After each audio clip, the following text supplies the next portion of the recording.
मैं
सबसे पहले अस्मदीय परमाराध्य गुरुपाद पद्म ओम विष्णुपाद परमहंस स्वामी अष्टोत्तर शत श्री श्रीमद् भक्ति वेदांत श्री वामन गोस्वामी महाराज ओम विष्णुपाद परमहंस स्वामी अष्टोत्तर शत श्री श्रीमद् भक्ति वेदांत श्री नारायण गोस्वामी महाराज श्री त्रिविक्रम गोस्वामी महाराज सपार प्रभुपाद सरस्वती ठाकुर और समस्त गुरुवर्ग के श्री चरणों में अनंत कोटि साष्टांग दंडवत प्रणाम ज्ञापन करूं। तदनंतर उपस्थित वैष्णव एवं वैष्णवीगण भागवत कथा सत्संगवृंद और मातृमंडली को यथायोग्य प्रणाम एवं सादर अभिनंदन। आज हम लोगों का भागवत कथा यज्ञ का द्वितीय दिवस। कल हम लोगों ने कलश यात्रा फिर भागवत महात्मा ये सब हम लोगों ने आलोचना किया था।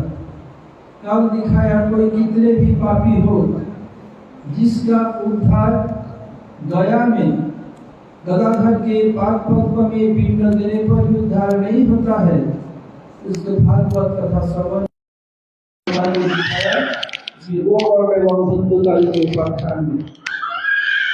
अब आप लोग को पहले सुनाते हैं भागवत सप्ताह कब से शुरू हुआ। जगत में 3 देव हैं, ब्रह्मा विष्णु महेश्वर। श्री कृष्ण स्वयं भगवान है, अतः कृष्णस्तु भगवान स्वयं गोविंदम आदि पुरुषम तमहम भजामि।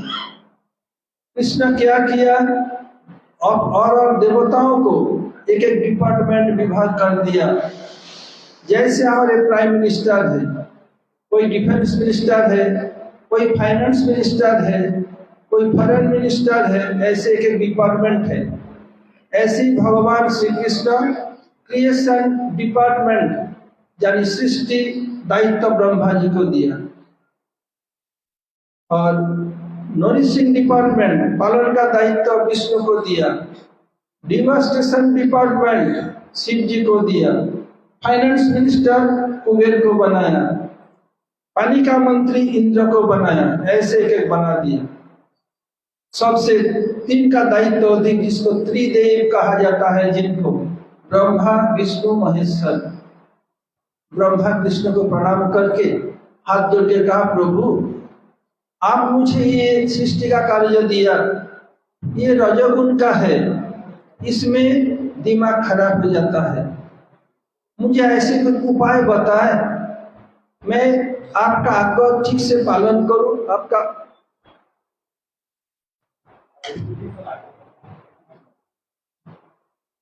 आदेश ठीक से पालन करूं और मेरा मन भी स्थिर हो, ब्रेन दिमाग खराब न हो। कृष्ण मुस्कुराए बोला ठीक है, तुम भागवत पारायण करो। तो ब्रह्मा जी 7 दिन में पूरा भागवत पारायण करते हैं और उनके श्रोता होती है उनकी शक्ति ब्रह्मानी। ये पहला भागवत पारायण ये सृष्टि के समय में। फिर विष्णु आके बताया प्रभु ये सृष्टि करना, पालन करना, ध्वंस करना, इन तीनों में पालन करना सबसे अधिक कष्टकर है।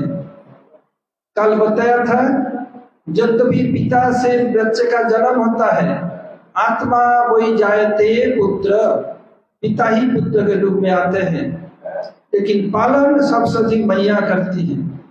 इसलिए बच्चे की भाषा को मातृभाषा कहा जाता है, पितृभाषा नहीं, मातृभाषा।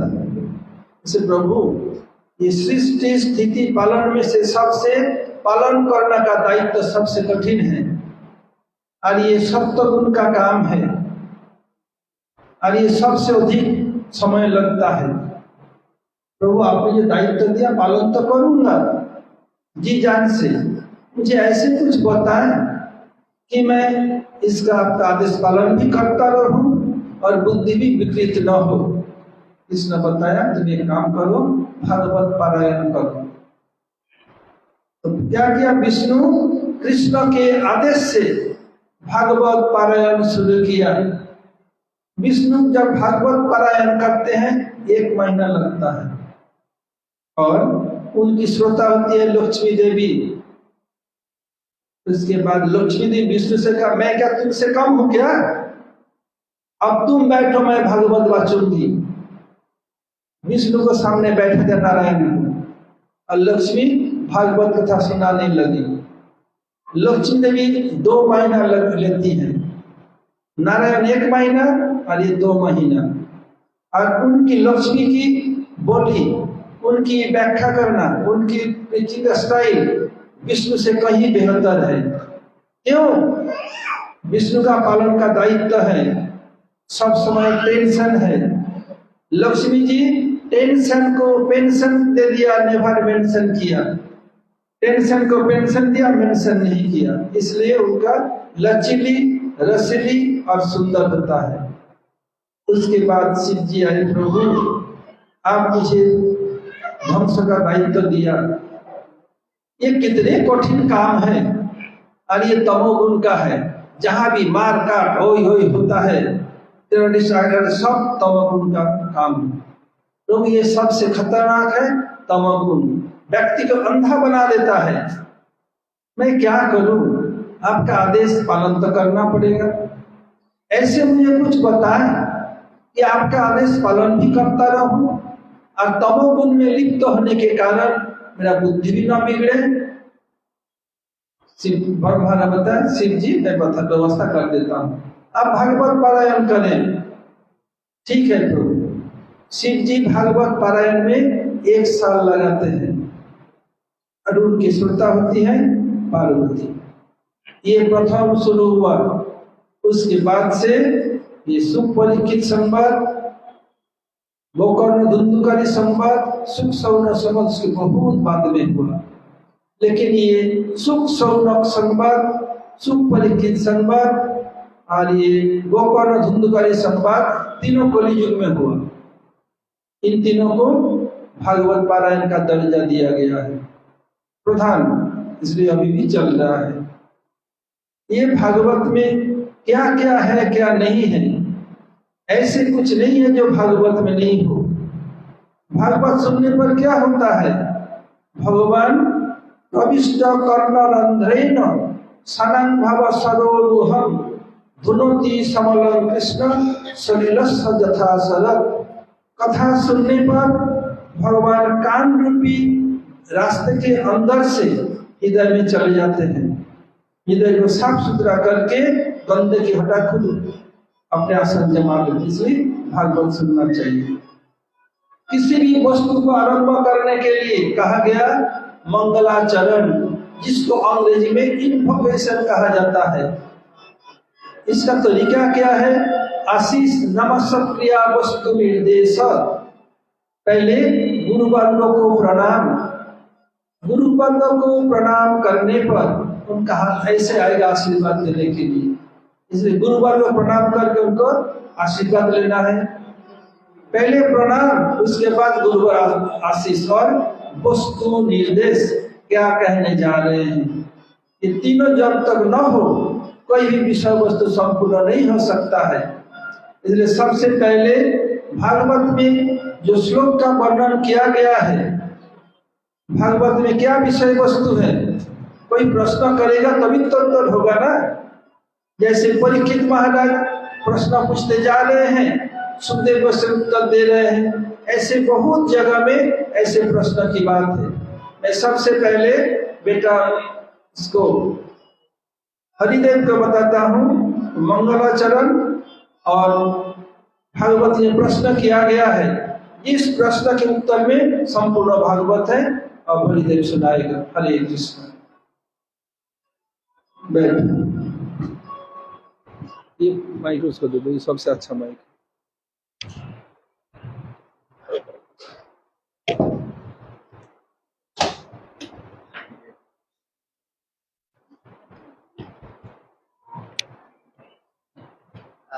बंद करके दोबारा से स्टार्ट। जितनी बार करेंगे ना रिस्टार्ट करेंगे तो अच्छा है।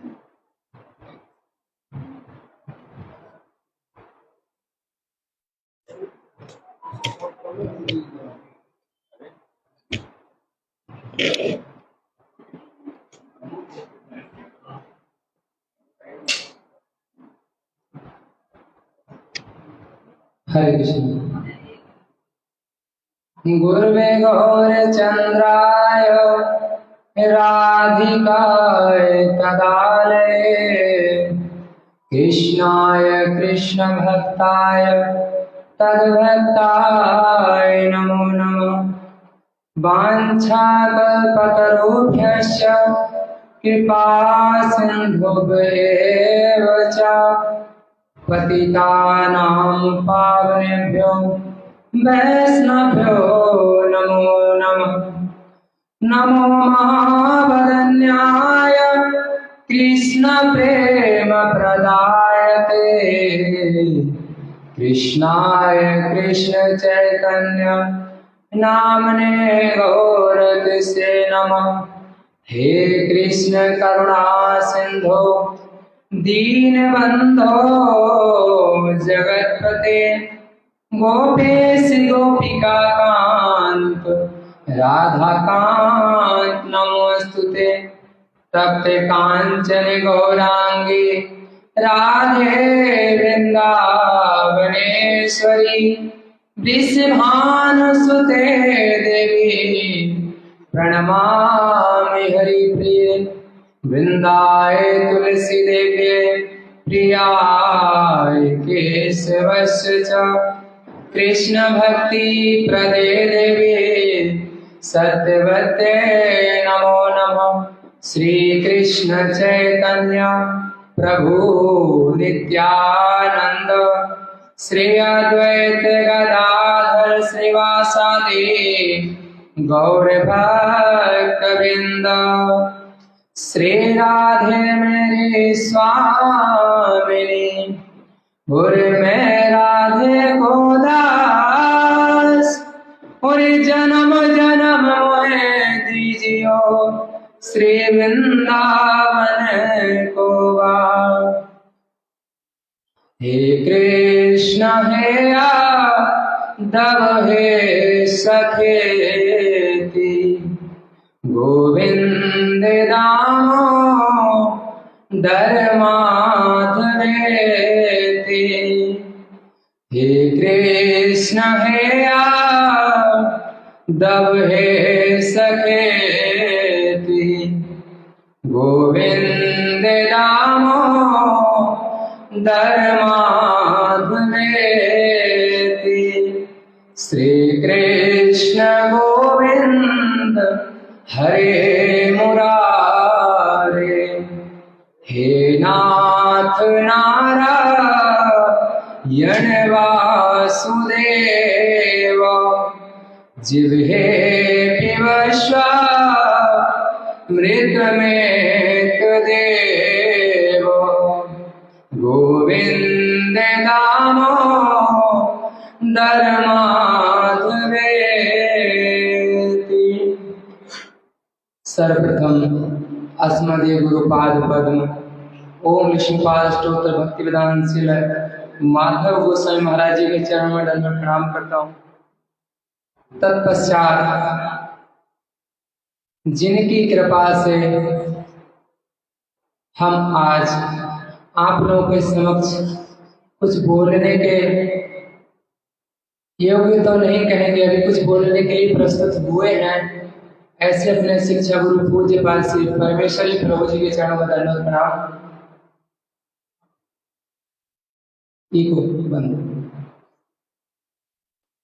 तत्पश्चात अपने परम गुरुदेव भक्ति वेदांत शील वामन गोस्वामी महाराज, भक्ति वेदांत शील नारायण गोस्वामी महाराज, भक्ति वेदांत त्रिविक्रम गोस्वामी महाराज, भक्ति वेदांत स्वामी प्रभुपाद एवं समस्त पार्षद और भक्ति सिद्धांत सरस्वती ठाकुर प्रभुपाद एवं सचिनानंद गोविंद हरि, यहाँ उपस्थित हमारे गुरु भ्राता, गुरु बहनें, समस्त माताएं एवं बहनों के चरणों में यथा एवं दंडवत प्रणाम एवं सादर अभिनंदन।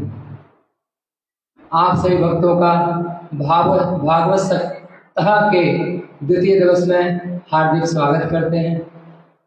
जैसा कि यहाँ पर अग्रवाल परिवार और शर्मा परिवार की तरफ से बहुत ही सुंदर भागवत का आयोजन किया जा रहा है, उन लोगों का बहुत बहुत धन्यवाद। देखिए, संसार में असंख्य जीव हैं, असंख्य जीव हैं और असंख्य मत हैं, असंख्य प्रकार के लोगों के कर्म और भक्ति करने के भी मार्ग हैं, बना लिए लोगों ने। कोई ध्यान मार्ग में जा रहा है, कोई योग मार्ग में जा रहा है, कोई ज्ञान मार्ग में जा रहा है, सभी मार्गों में जा रहे हैं लोग। लेकिन अपने पितरों के कल्याण का जो सबसे सुलभ कलयुग में सबसे सुलभ और परफेक्ट जिसे मांगे 100% श्योर वाला जो कोई मार्ग है, वो है अपने पितरों के कल्याण के लिए श्रीमद् भागवत सप्ताह का आयोजन। तो देखिए कितने सौभाग्यशाली हैं हमारे अग्रवाल परिवार के पितृगण, जिन्होंने ऐसे पुत्र को अपने परिवार में जन्म दिया, जिन्होंने अपने पितरों के लिए और भी जो हमारे भक्त लोग, सुनने वाले श्रोता लोग आए हैं, उनके कल्याण के लिए भागवत सप्ताह का आयोजन किया। तो क्या अग्रवाल जी के लिए एक बार तालियां नहीं बजाएंगे? अभी गत कल हम लोगों ने श्रवण किया श्रीमद् भागवत का महात्म्य। अभी गुरुदेव से हमने श्रवण किया श्रीमद् भागवतम का कहाँ से प्रारंभ, किस तरह से होता है। थोड़ा सा बैक में जाने से जो चीजें आपने कल सुनी हैं, 2-4 मिनट में उनको रिफ्रेश करने से आज की कथा अच्छी समझ आएगी। श्रीमद् भागवतम का प्राकट्य कैसे हुआ, श्रवण किया? नहीं किया? किया? नहीं किया। श्रीमद् भागवतम है क्या? देखिए, एक बहुत सुंदर सिद्धांत है व्याकरण का और शास्त्रों का सिद्धांत है कि बड़ा बड़ाई ना करे और बड़ा ना बोले बोल, और हीरा मुख से ना कहे लाख हमारो मोल। हीरे की कीमत कौन जानता है? जौहरी। हीरा अपने मुख से कहीं बोलता है भैया मैं 1 लाख रुपए का हूं, कहीं बोलता है नहीं बोलता है। अब सोचो, भागवतम अपनी महिमा अपने आप गाया, ठीक है। अब हम यहाँ बैठ के अपनी महिमा गाना शुरू कर दें तो उसको क्या कहेंगे आप लोग? मूर्ख, पागल। महाभारत की कथा में वर्णन आया है, भगवान श्री कृष्ण और अर्जुन, जब अर्जुन ने, सबको पता है, द्वारिका में ब्राह्मण के पुत्र की रक्षा के लिए प्रतिज्ञा ली कि यदि मैं ब्राह्मण के पुत्र की रक्षा नहीं कर पाऊंगा तो आत्महत्या करके प्राण त्याग दूंगा, अग्नि में चला जाऊंगा। कहा अर्जुन ने, सबको पता होगी, कथा आगे आएगी, हम लोग श्रवण करेंगे। तो उस समय अर्जुन ने क्या किया, उस ब्राह्मण के बच्चे की रक्षा नहीं कर पाए, तो बहुत दुखी थे। कृष्ण वहां पर आए। कृष्ण बोले, अर्जुन क्या हुआ? बोले, प्रभु प्रतिज्ञा टूट रही है, तो ऐसी अवस्था में तो प्राण त्यागना ही पड़ेगा। तो बोले, अर्जुन प्राण त्यागने की जरूरत नहीं है, तुम अपनी प्रशंसा अपने मुख से शुरू कर दो। जो व्यक्ति अपने मुख से अपनी प्रशंसा करता है ना, शास्त्र उसको मरा हुआ कहते हैं, उस व्यक्ति को मरा हुआ कहते हैं। शास्त्रों के अनुसार ये आत्मश्लाघा, एक शब्द है, आत्मश्लाघा का दोष कहते हैं उसको। तो अर्जुन ने बहुत बड़ी बड़ी डींगे हाँकना शुरू की कि प्रभु जब मेरे पास गांडीव था तो मैंने इतने बड़े योद्धाओं को मारा, ये किया वो किया, और वर्णन करते जा रहे हैं। कृष्ण का, बस अर्जुन अब जरूरत नहीं है, अब तुम्हें मरने की जरूरत नहीं, तुम ऑलरेडी मर चुके हो। तो अब यदि श्रीमद् भागवतम ही श्रीमद् भागवतम की महिमा कहे तो लोग क्या कहेंगे, अरे भैया किसी ने लिख दिया है ऐसे ही और बड़ा चढ़ा के बोलते रहते हैं। इसलिए श्रीमद् भागवतम महात्मा की कथा हमने पता है कहां से सुनी, स्कंद पुराण और पद्म पुराण से। उसका महात्मा हमने पद्म पुराण में लिखा है, बहुत सुंदर वर्णन है कि श्रीमद् भागवतम में क्या है, किस तरह से उसका श्रवण करने से उद्धार होता है। ब्रह्मा जी को संशय हो गया, वही भागवत सप्ताह हुआ, परीक्षित महाराज ने कथा सुनी, सुखदेव गोस्वामी ने सुनाई 7 दिन, और सुना कि भैया 7 दिन कथा सुनने से ना परीक्षित महाराज का उद्धार हो गया। ब्रह्मा जी बोले, कतई नहीं हो सकता, कभी नहीं हो सकता। सोचो, ब्रह्मा जी भगवान के साक्षात पुत्र, उनको संशय है, तो हम लोग क्या है? तो संशय हुआ ब्रह्मा जी को। तो ब्रह्मा जी ने कहा, अच्छा अब मुझे कुछ करना पड़ेगा। हमने कल कथा सुनी थी ना, परीक्षा करी ब्रह्मा जी ने।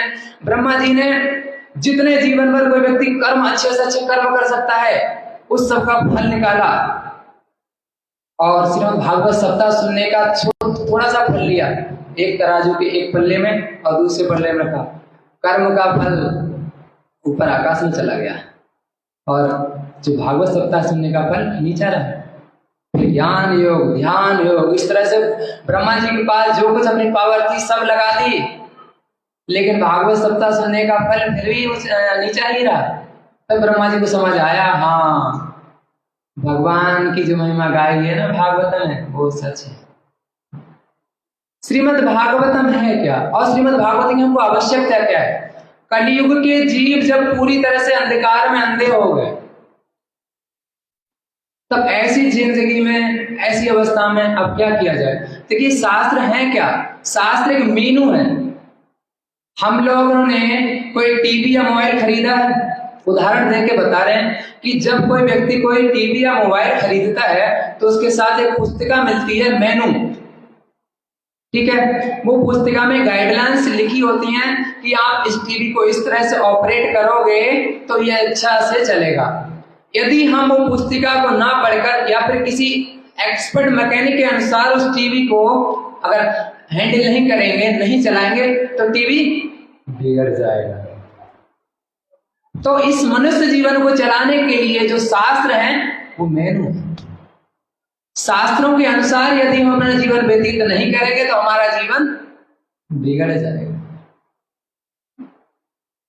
अब इस कलयुग में कैसे आए शास्त्र? हमने श्रवण किया कि द्वापर युग तक जो शास्त्र आ रहे थे वो एक दूसरे के सुनने से, मतलब श्रवण परंपरा में चल रहे थे।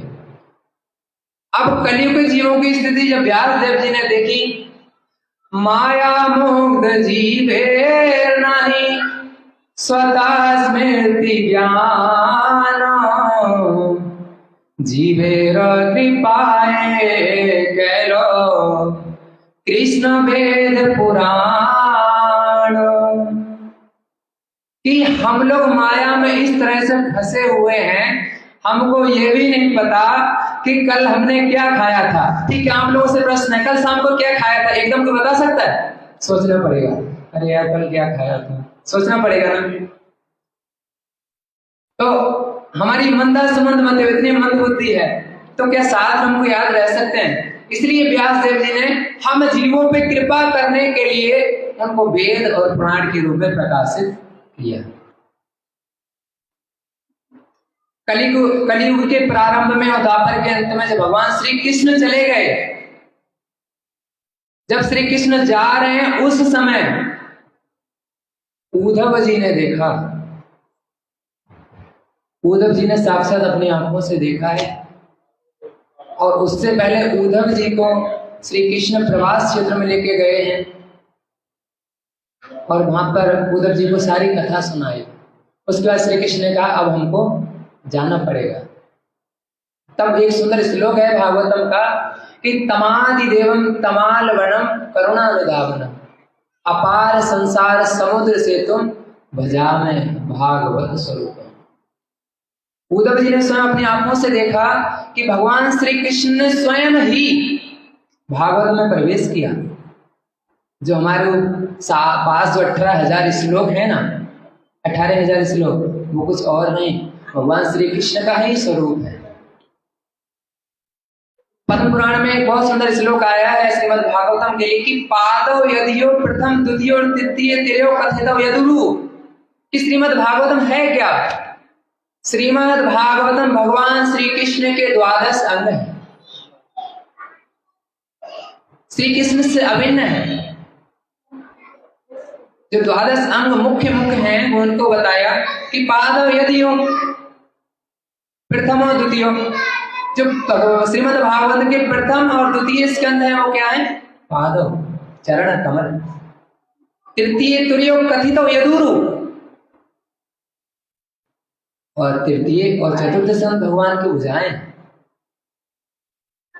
नाभिस तथा पंचम स्कंद भगवान श्री कृष्ण का नाभि देश है। नाभिस तथा पंचम एव षष्ठो भुजांतरम युगलम द्विगुणम तथान्य।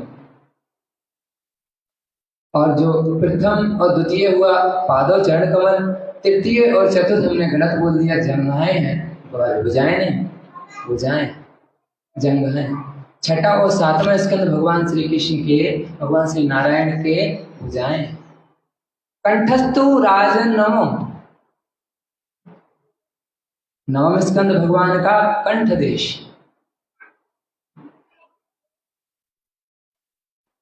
दसवां मुखारविंदम, दसम स्कंद भगवान श्री कृष्ण का सुंदर मुखारविंद। एकादशो यस्य ललाट पट्टम, एकादश स्कंद भगवान श्री कृष्ण का ललाट माथा।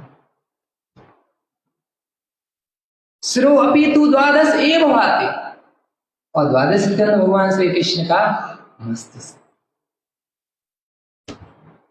अब सोचिए, व्यक्ति का साधारण चीज में हम लेते हैं, व्यक्ति का सर्वश्रेष्ठ अंग कौन सा है? मस्तिष्क। एक बार ना इंसान की बात चल रही थी, आप लोग हम लोग जब रास्ते में कहीं जाते हैं तो रास्ते में यदि हमें कोई अनाज का बोरा मिलता है और एक गाय को या भैंस कोई जानवर जा रहा है, उसको अनाज का बोरा मिलता है, खुला पड़ा है, तो गाय को जितनी जरूरत है उतना खा लेगी और छोड़ के चली जाएगी। ठीक है, हम लोग क्या करेंगे? पूरी बोरी को उठाएंगे और लेके चल देंगे। एक बार एक व्यक्ति आया नारद जी के पास कि नारद जी मैं बहुत दुखी हूं, मुझे ना संपत्ति चाहिए। नारद जी बोले भाई यार हम साधु संत आदमी, हमारे पास कहां से संपत्ति आई? बोले नहीं, आपकी पहुंच तो कुबेर तक है ना, तो आप कुबेर से दिलवा दो। तो नारद जी बोले अच्छा ठीक है, कुबेर से बात करते हैं। नारद जी ने उसको कुबेर के पास भेज दिया। कुबेर के पास वो व्यक्ति पहुंचा तो वो एक पात्र लेके गया। अब वो पात्र लेके गया तो कुबेर के जो अनुचर लोग थे, मतलब सिक्योरिटी गार्ड, बॉडी गार्ड जिनको बोलते हैं, वो उसमें पात्र में उसके बहुत सारी संपत्ति डाले जा रहे हैं। अब कुबेर का सारा खजाना खत्म हो गया। कुबेर के सैनिक आए, महाराज खजाना खाली हो गया, ये उसका पात्र ही नहीं भर रहा है। तो बोले नारद जी को बुलाओ। कुबेर जी बोले नारद जी ये कहाँ से कौन आपने भेज दिया, इसका तो पात्र ही नहीं भर रहा है, काय का पात्र है। तो नारद जी ने उस पात्र को पलट के देखा तो मनुष्य की खोपड़ी थी। बोले ये स्थिति है मनुष्य की खोपड़ी की, ये कभी भरती नहीं है, इसको कितना भी देते रहो। है स्थिति बिल्कुल। तो श्रीमद् भागवतम भगवान के द्वादश अंग हैं। श्रीमद् भागवतम की 3 परंपराएं बताई। हमने जो अभी सुना गुरुदेव से और कल ने सुना, 3 अधिवेशन हुए जो इस कलियुग के हैं। इस कली में 3 अधिवेशन हुए हैं और 3 परंपराएं निकलती हैं श्रीमद् भागवतम की। उनमें बताया है कि सबसे पहली परंपरा निकली भगवान श्री कृष्ण से। भगवान श्री कृष्ण ने ब्रह्मा, विष्णु और महेश तीनों को ज्ञान दिया, जिससे श्रीमद् भागवतम परंपरा निकली। दूसरी परंपरा श्रीमद् भागवतम की है शंकरषण जी से। शंकरषण जी ने सनत कुमार को ज्ञान दिया। जब नारद जी घूम रहे थे ना, भागवत कथा किससे सुनवाई जाए भक्ति देवी के पुत्रों को, तो सनत कुमार को ही लिया उन्होंने। सनत कुमार ने कथा सुनी थी किससे? शंकरषण जी से। पहले सुन रखी उन्होंने। तो शंकरषण ने ज्ञान दिया सनत कुमार को, सनत कुमार ने ज्ञान दिया सांख्यान मुनि को। सांख्यान मुनि ने जब ज्ञान दिया तो वहां पे 2 लोग बैठे थे, बृहस्पति और पराशर मुनि। अब पराशर मुनि ने पुलत्स ऋषि के कहने पर वही ज्ञान दिया मैत्रेय ऋषि को, और मैत्रेय ऋषि ने वही ज्ञान दिया विदुर जी को, जिसके प्रसंग में भागवत में जगह जगह कथाएं आती हैं। और तीसरी परंपरा श्रीमद् भागवतम की है जिसमें सबसे पहले भगवान नारायण ने ज्ञान दिया ब्रह्मा जी को, ब्रह्मा जी ने ज्ञान दिया नारद जी को, नारद जी ने वही ज्ञान व्यासदेव जी को, व्यासदेव जी ने वही ज्ञान दिया अपने पुत्र सुखदेव गोस्वामी को, और सुखदेव गोस्वामी ने वही ज्ञान दिया परीक्षित महाराज को। परीक्षित महाराज जहाँ कथा सुन रहे थे वहां पे बैठे थे सूत गोस्वामी। वही ज्ञान सुखदेव गोस्वामी से सूत गोस्वामी ने सुना। सूत गोस्वामी ने वही ज्ञान दिया 88,000 ऋषि मुनियों को नैमिषारण्य क्षेत्र में, जिसका हम लोग